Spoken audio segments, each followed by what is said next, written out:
sila ijoollummaan teenya haqa jiru himte eega guyyaa dura asi qaxxaramte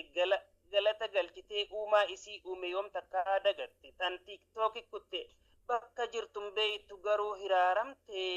yoo dhugaa dubbanne tan markaza jirtu bultii fi sammuunis heddu tan jaaramte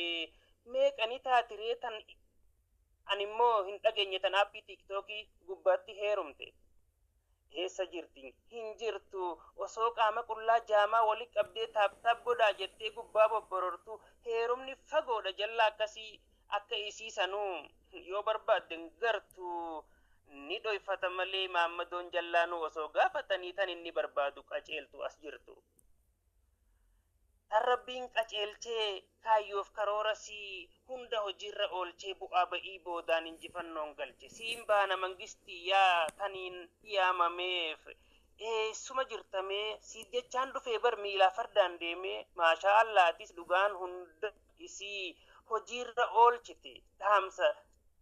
barsiisaan kee kaleessa siif dhaame